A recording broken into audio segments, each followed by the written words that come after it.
texto que lemos geralmente nas santas ceias ou nas ceias, 1 Coríntios, capítulo 11,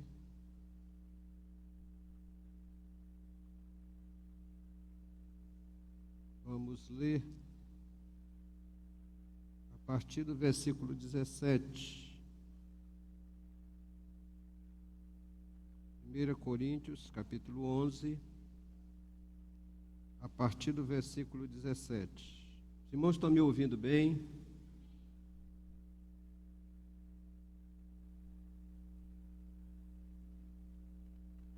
Mas agora, nisto que agora prescrevo, não posso elogiá-los, porque vocês se reúnem não para melhor e sim para pior. Porque antes de tudo, estou informado de que, quando se reúnem na igreja, existem divisões entre vocês. E eu, em parte, acredito que isto é verdade. E é até necessário que haja partidos entre vocês, para que também os aprovados se tornem conhecidos entre vocês. Quando, pois, se reúnem no mesmo lugar, não é a ceia do Senhor que vocês comem, porque quando comem, cada um toma antecipadamente a sua própria ceia, e enquanto um fica com fome, outro fica embriagado. Será que vocês têm casas onde podem comer e beber? Ou menosprezam a igreja de Deus e envergonham os que nada têm, que possam dizer a vocês: devo elogiá-los? Nisto certamente não posso elogiá-los, porque eu recebi do Senhor o que também lhes entreguei, que o Senhor Jesus, na noite que foi traído, pegou um pão, e tendo dado graças, o partiu e disse: isto é o meu corpo que é dado por vocês, façam isto em memória de mim. Do mesmo modo, depois da ceia, pegou também um cálice, dizendo: este cálice é a nova aliança no meu sangue. Façam isto todas as vezes que eu beber em memória de mim, porque todas as vezes que comer este pão e beberem o cálice, vocês anunciam a morte do Senhor até que ele venha. Por isso, aquele que comer o pão ou beber o cálice do Senhor indignamente será réu do corpo e do sangue do Senhor. Cada um examine a si mesmo, e assim coma do pão e beba do cálice. Pois quem come e bebe sem discernir o corpo, come e bebe juízo para si. É por isso que há entre vós muitos fracos e doentes, e não poucos que dormem. Porque se julgassem a nós mesmos, não seríamos julgados.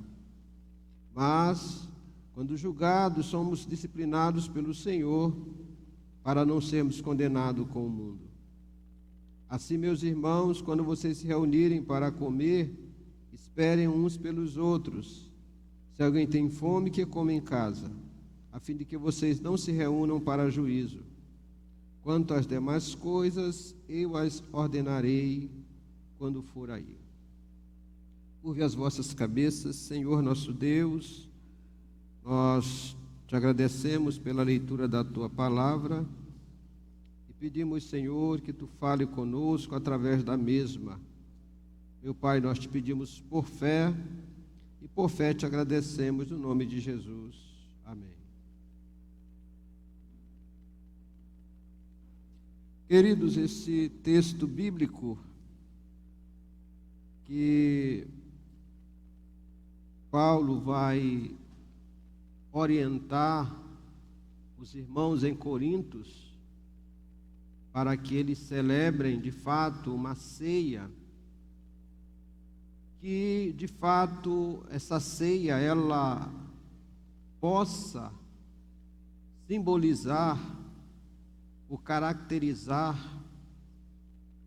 a ordenança que Jesus ordenou com relação a lembrar da sua morte e lembrar também da promessa que ele voltaria.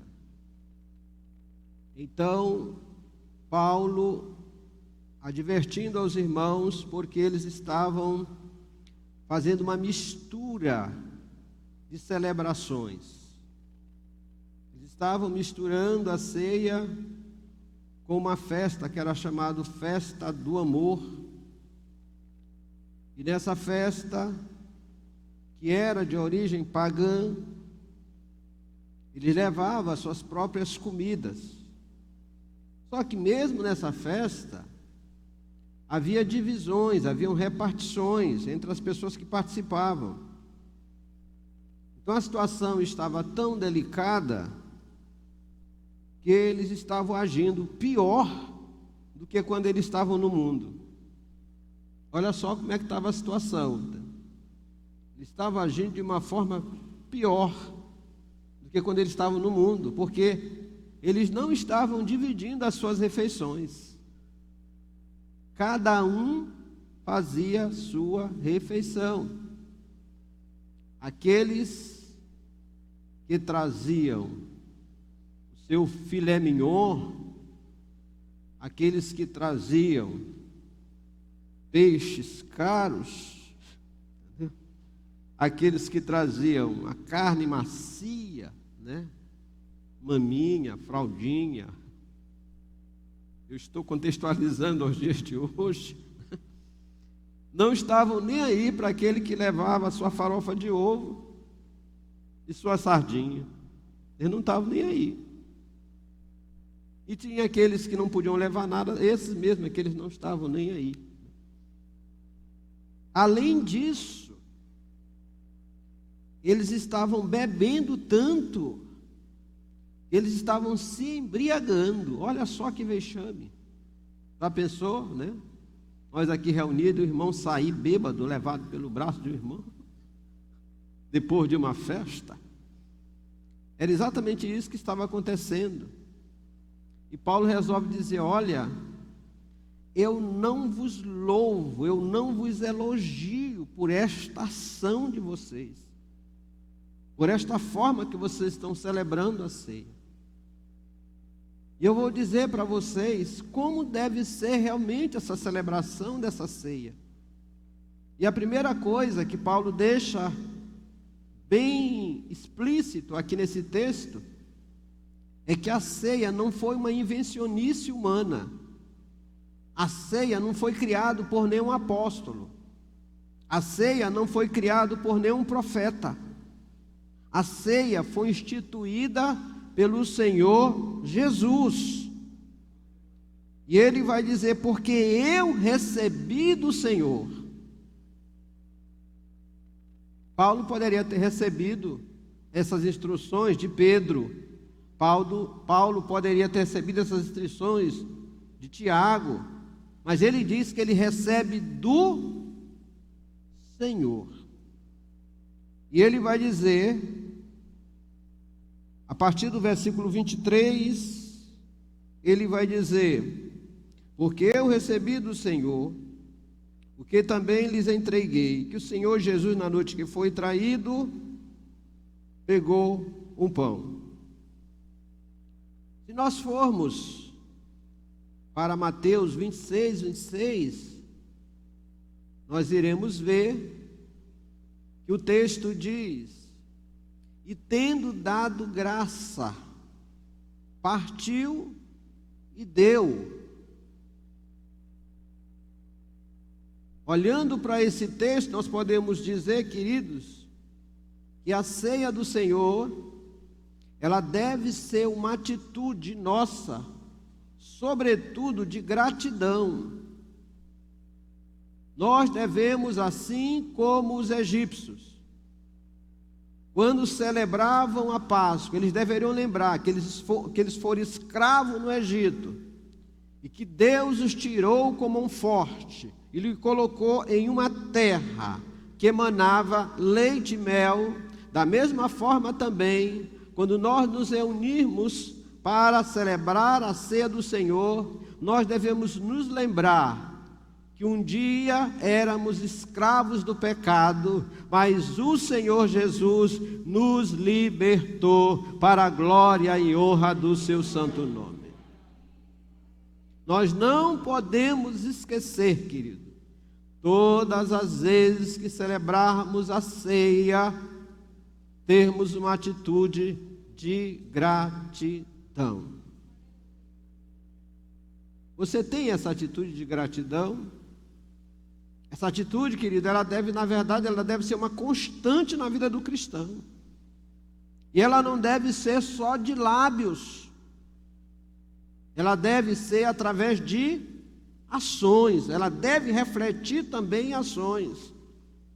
Mas, neste momento da ceia, nós devemos nos lembrar, de fato, que éramos escravos e somos livres. Estávamos acorrentados pelo pecado, mas agora estamos livres para servir a Deus. Estávamos condenados para ir para o inferno, mas agora estamos livres para ir ao céu de glória.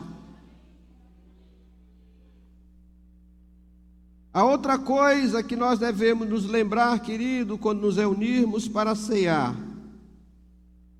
é que a ceia, ela é uma forma de lembrarmos do sacrifício de Cristo Jesus.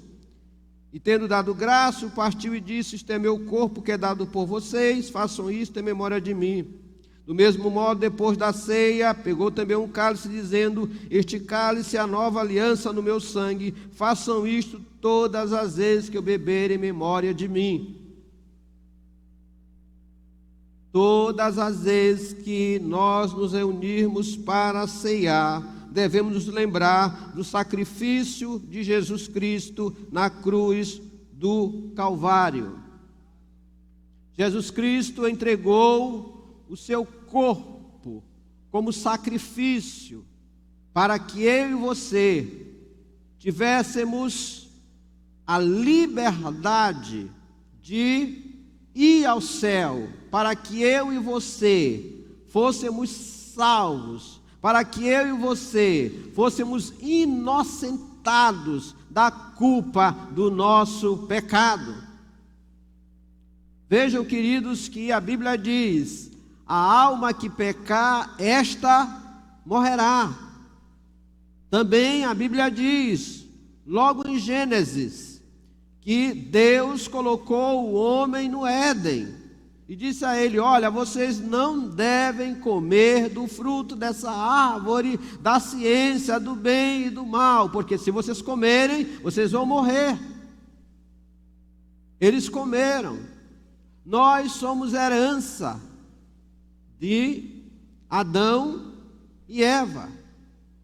Nós fazemos parte da sua herança. Eles foram o primeiro homem, a primeira mulher. Deles vieram toda a raça humana. Por isso, querido, estávamos condenados juntamente com eles a morrermos e ficarmos eternamente separados de Deus.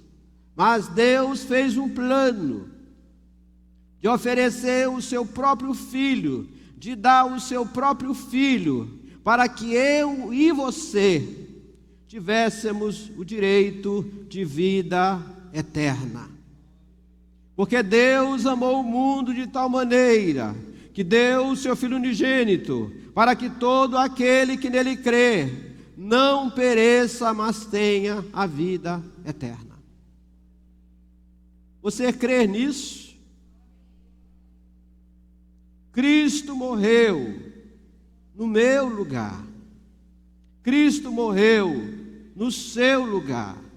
Cristo morreu por mim. Cristo morreu por você. Ele foi o cordeiro substituto, que assim como quando Isaac estava sendo oferecido pelo seu pai, quando o seu pai Abraão pega o cutelo para lhe sacrificar, de repente uma voz brada dizendo: "Não faça isso", e no mesmo instante aparece um cordeiro para que fosse crucificado. Esse cordeiro já prefigurava a pessoa de Cristo Jesus, que viria ao mundo para morrer por nós na cruz do Calvário.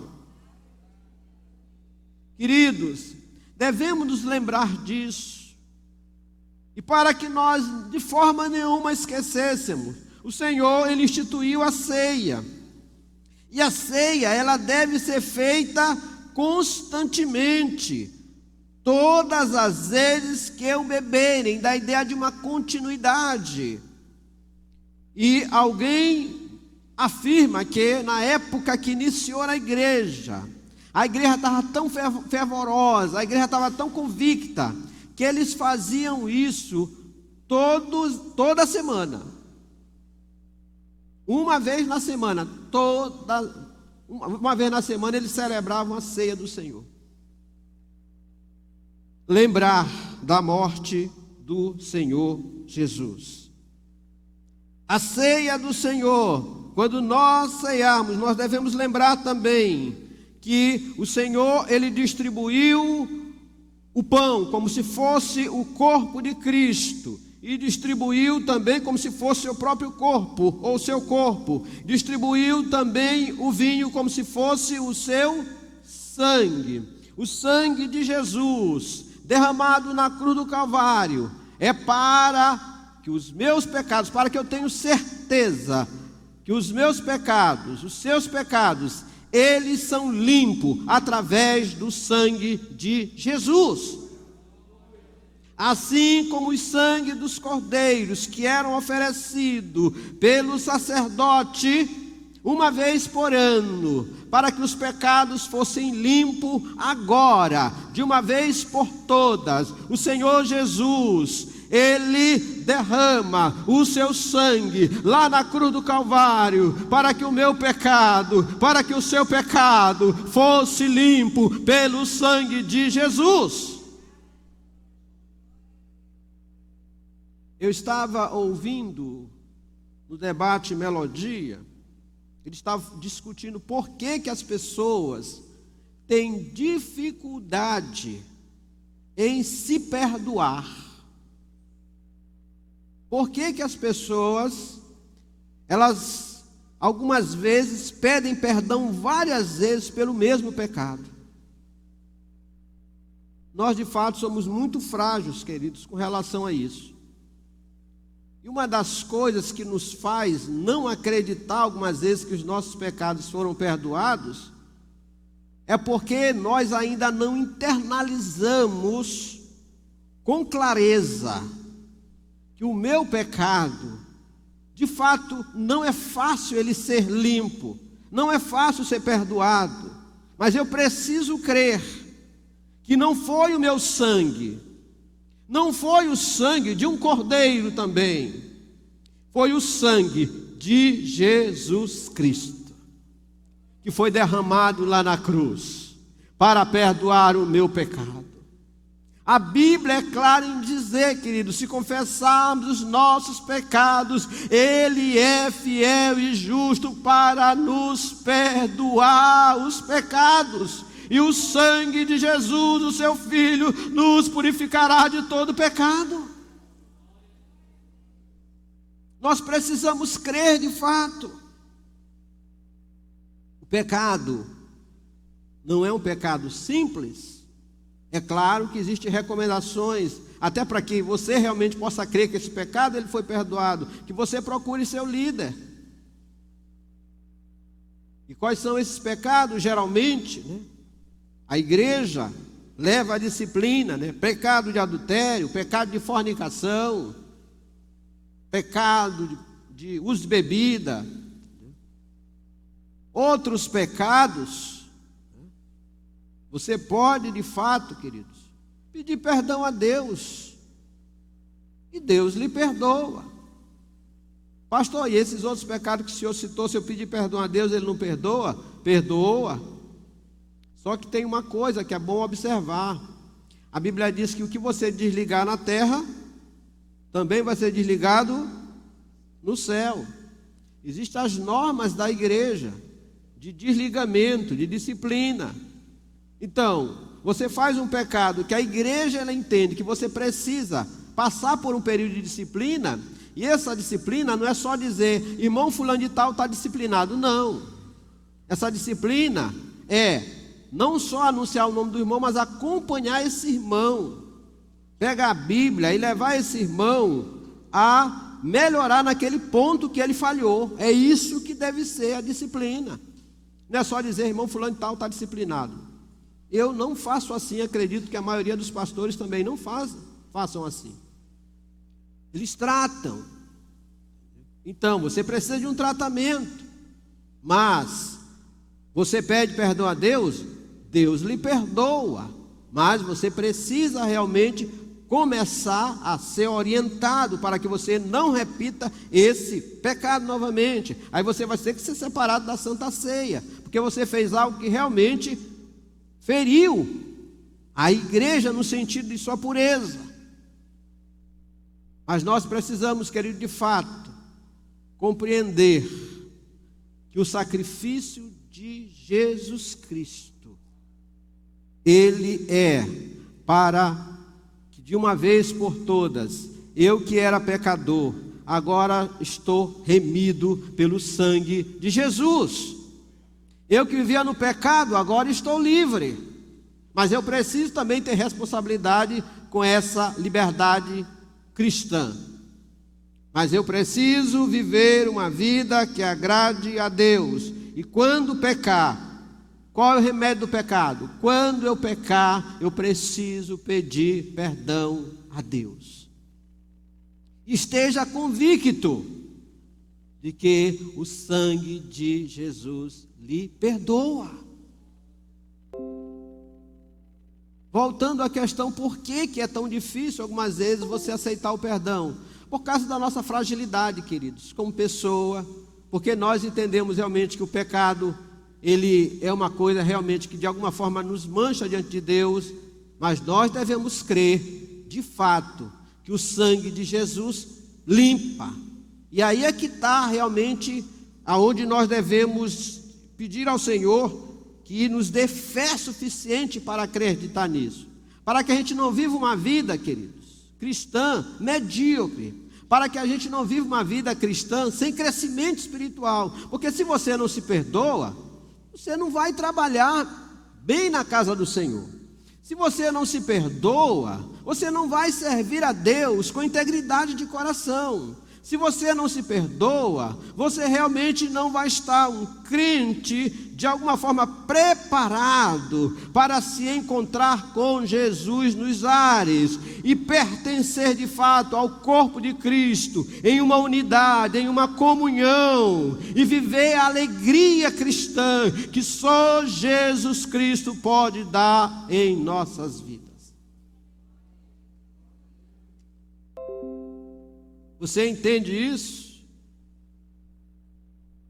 A alegria que Jesus quer que a gente viva no Evangelho é quando nós compreendemos que somos salvos na pessoa bendita de Jesus Cristo e que os nossos pecados, eles são perdoados, que os nossos pecados são purificados, que a nossa vida é purificada através do sangue de Jesus. Aqui no texto também dá a ideia, querido, de que a ceia, ela deve ser perpétua, porque todas as vezes que comerem este pão, ele dá a ideia de que ele diz todas as vezes e depois ele repete, porque todas as vezes, dá a ideia de perpetuação, deve ser uma coisa contínua. E depois ele vai dizer que a ceia do Senhor, ela deve nos lembrar de que Jesus Cristo, ele vai voltar.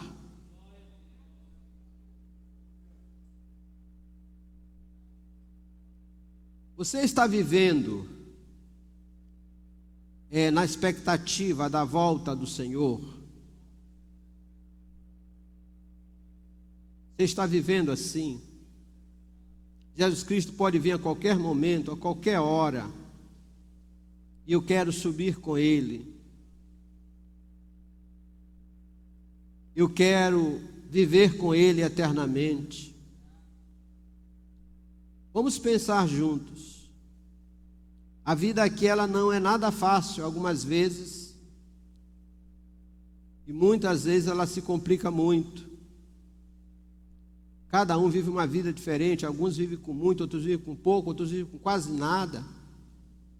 E como se não bastasse agora, né? Estamos vivendo nesses tempos pandêmicos, de incerteza. Alguém disse que você só pode fazer um trato hoje com uma validade de 2 semanas. Você já ouviu isso? Que você deve fazer algum trato hoje com uma validade no máximo de 2 semanas. Porque é o tempo que você pode pegar o vírus e pode morrer. Pastor, o senhor fala tão simples assim, mas é a realidade. Mas existe uma diferença muito grande entre morrer sem Cristo e morrer com Cristo. Existe uma diferença muito grande entre morrer sem saber para onde vai e entre morrer sabendo, tendo a convicção de que quando você fechar os olhos aqui, você vai acordar no paraíso eterno.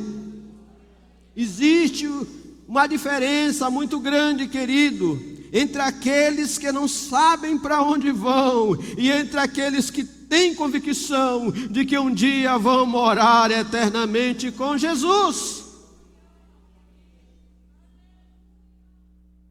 Por isso, todas as vezes que a gente cear, nós devemos nos lembrar de que Cristo Ele vai voltar. Eu vou me encontrar com Jesus, ou através da morte, ou através da sua vinda.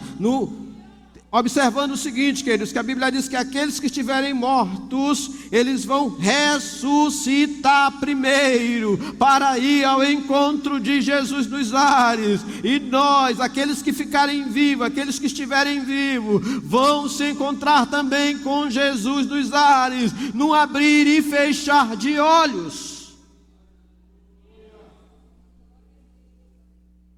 Há muita gente construindo impérios.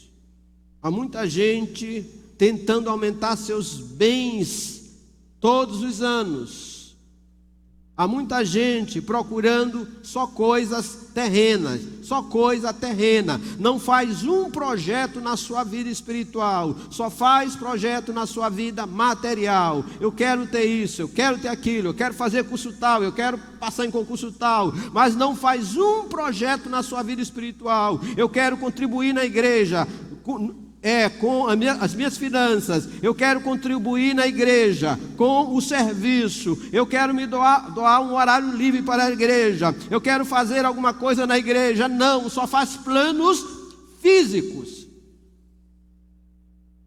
Ei, quando nós nos reunimos para celebrar a ceia do Senhor, nós temos que entender que existe o futuro. E esse futuro que nós estamos lembrando hoje é um futuro glorioso com Cristo Jesus. Não estou dizendo com isso, queridos, que nós não temos que fazer planos terrenos, não. Mas eu estou dizendo que nós devemos nos centrar muito mais, nos focar muito mais em fazer planos que vão dar resultado futuros, planos que vão se perpetuar. Nós não sabemos o valor, queridos, não temos uma compreensão da importância de alguém falar de Jesus para alguém, esse alguém ouvir a palavra do Senhor e entregar a sua vida ao Senhor, e agora fazer parte da comunidade dos santos, e agora fazer parte de um grupo seleto, que a Bíblia chama de igreja, de corpo de Cristo, que a Bíblia diz que é propriedade particular e exclusiva de Deus.